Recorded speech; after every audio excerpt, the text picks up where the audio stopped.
Good evening. Welcome to Unat News. This is Dainer Bonilla presenting three important news occurred during last week around the world. The first one is related to the critical situation that teachers are facing in Oklahoma, Grapevine, Texas, after years of poor pay, supplies shortage, and overcrowded classes. Former Oklahoma teacher Sochi Price decided the best way to pursue the profession she loves was to leave her home state and head south to Texas.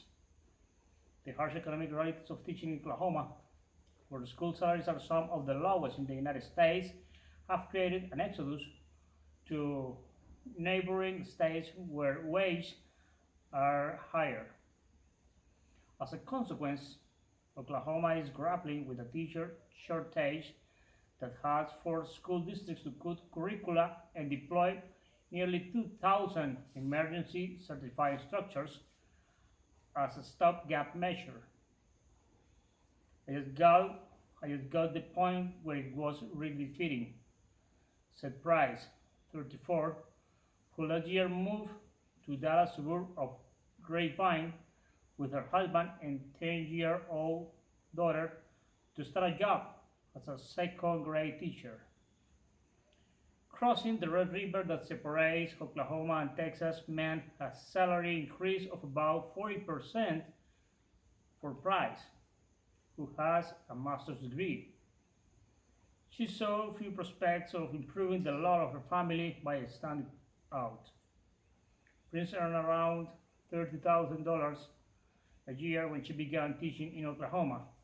When she left 11 years later, she was earning just under $40,000. At her new position, Price earns about $55,000. The benefits transcend salary. There's a cap on class sizes, and every student has an iPod, which Price says make her job easier. In Oklahoma, where educators statewide walk off the job this week to protest years of low pay and budget cuts to the school system, teacher complaints range from decaying infrastructure, students having to share worn out textbooks, and teachers having to dip into their own pockets to buy supplies for underfunded classes. In contrast, the northern Dallas suburbs, an hour or less south of the Oklahoma border, enjoy increased spending on schools as population growth in recent years, which has outpaced nearly every area of the United States, has driven up local tax revenues. Grapevine, with about 50,000 people, has a refurbished Main Street, a major resort hotel, and easy commutes to major employers in Dallas and Fort Worth.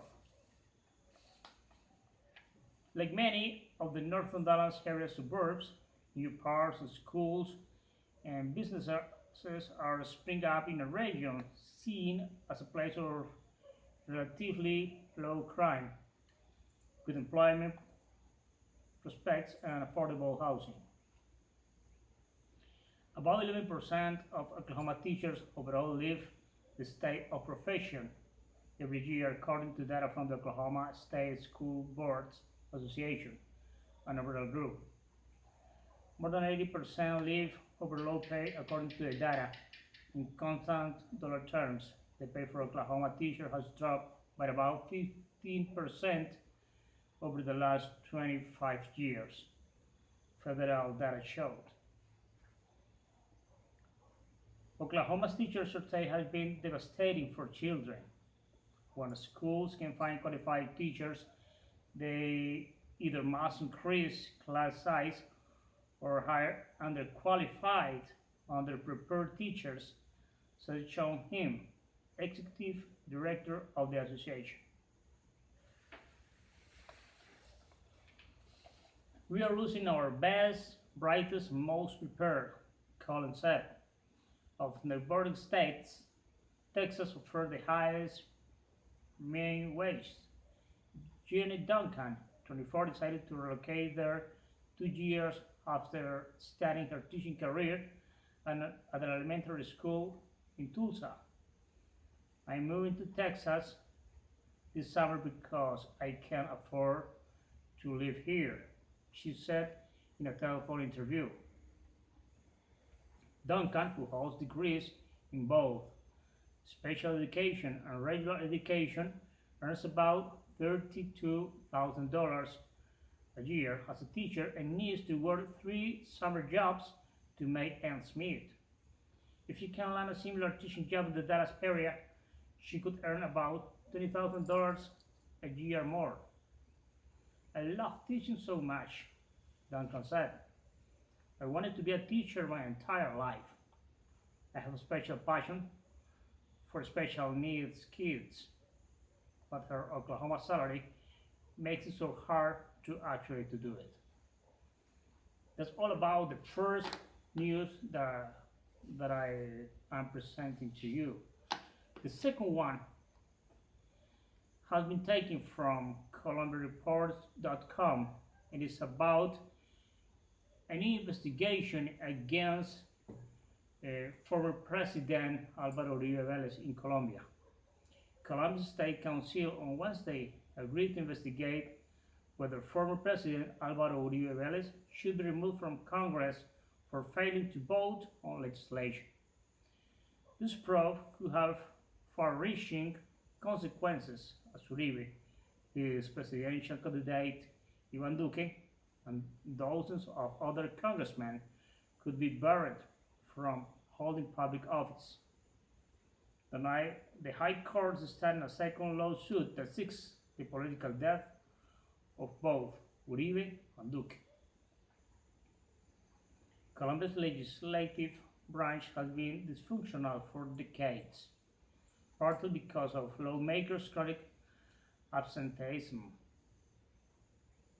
The charges against Uribe and Duque seek to punish them for failing votes after reporting his presence in the Senate. According to the attorney who filed the charges, Uribe and other members of the Democratic Center Party collectively withdrew from sessions that sought to create congressional seats for conflict victims. If convicted, the leader of the largest political party in the Senate could lose his seat. Duque wouldn't be able to take office as president if he is elected in May. According to the State Council, it will formally notify the former president of the investigation. Uribe took the truth immediately, stressing that the attorney who sued him had previously represented a commander of the mobilized guerrilla group FARC. According to the hard-right politician, he couldn't vote on bills related to the country's peace process for conscientious reasons.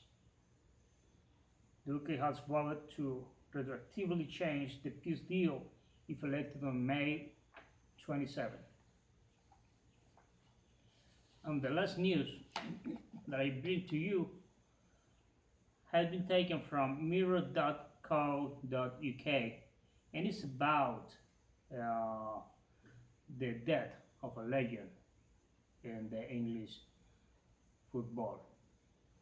It's about Ray Wilkins. Ray Wilkins died on Wednesday, 1 week on from a heart attack and fall at his home.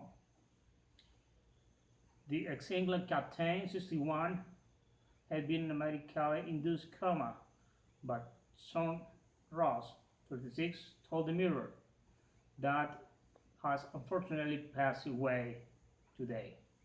He left behind wife Jackie and 2 children, Ross and his sister Jay.